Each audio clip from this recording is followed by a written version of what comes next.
حضرت عمر رضی اللہ تعالی عنہ فرماتے ہیں کہ جب بائر تشریف لائے تو یہ آیت ان کی زبان پر تھی، ان اللہ یأمرکم ان تؤدوا الامانات الی اہلہا۔ حضرت عمر نے فرمایا کہ ہم نے اس سے پہلے کبھی یہ آیت سنی نہیں تھی۔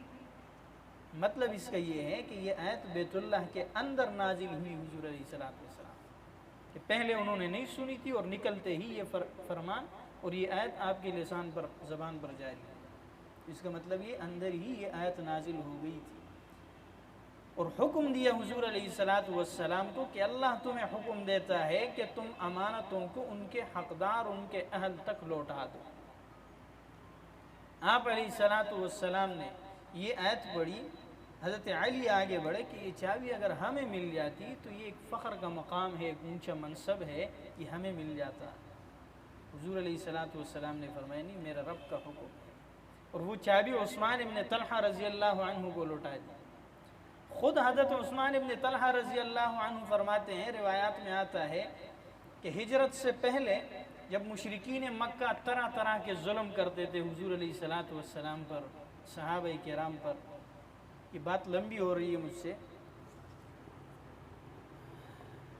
تو اس وقت نبی کریم صلی اللہ علیہ وسلم ایک دفعہ بیت اللہ شریف میں تشریف لائے، اور میری یہ ذمہ داری تھی کہ میں جمعرات کو اور پیر کو یہ 2 دن ہفتے میں بیت اللہ کا دروازہ کھولتا تھا، اور جو خواہش مند ہوتے تھے وہ داخل ہو کے اندر جاتے تھے اور تبرکات لے کے واپس آ جاتے تھے۔ حضور علیہ السلام بمع کچھ صحابہ کرام کے تشریف لائے اور مجھ سے فرمانے لگے کہ میں اندر جانا چاہتا ہوں۔ میں نے ترش روئی کا اظہار کیا۔ عثمان ابن طلحہ فرماتے میں نے چہرہ متغیر کر کے غصے کی حالت میں ان کی طرف دیکھا کہ تم کیوں جا رہے ہو، تمہارا دین ابراہیمی سے کیا لینا دینا؟ وہ خود کو ملت ابراہیمی پر سمجھتے تھے نا مشرکین مکہ۔ حضور علیہ السلام نے وہاں ایک جملہ ارشاد فرمایا تھا، ہجرت سے پہلے، فتح مکہ سے پہلے، عثمان ابن طلحہ رضی اللہ عنہ سے فرمایا کہ ایک دن آئے گا کہ یہ جو تیرے ہاتھ میں چابی ہے بیت اللہ کی، یہ میرے ہاتھ میں ہوگی، اور پھر جس کو میرا دل چاہے گا میں اس کو دے دوں گا۔ حضرت عثمان ابن طلحہ فرماتے ہیں کہ میں نے جواباً یہ جملہ کہا کہ اس وقت تو قریش ذلیل اور ہلاک ہو چکے ہوں گے، یعنی ان کے مرنے کے بعد ہی یہ چابی تمہارے ہاتھ لگے گی۔ قریش زندہ ہوں اور تمہیں یہ چابی ملے، یہ نہیں ہو سکتا، یا تو ہلاک ہو گئے ہوں گے یا ذلیل اور رسوا ہو گئے ہوں گے۔ حضور علیہ السلام نے فرمایا کہ نہیں، ان دونوں میں سے کچھ بھی نہیں ہوگا، وہ عزت دار ہوں گے اس وقت، اور وہ زندہ روئے زمین پر ہوں گے، لیکن یہ چابی میرے ہاتھ میں۔ یہ جملہ کہہ کے آپ علیہ السلام اندر چلے گئے، اور بات ادھر ادھر، سال گزر گئے، ہجرت ہوئی، مکہ فتح ہوا، جب واپس تشریف لائے چابی مجھے لوٹائی، مجھے یاد نہیں وہ جملہ جو کہا تھا کہ حساب سے، جب مجھے چابی لوٹائی اور میں جانے لگا تو پیچھے سے آواز آئی، عثمان وہ جو میں نے بات تم سے کہی تھی وہ ہو کر رہی یا نہیں رہی؟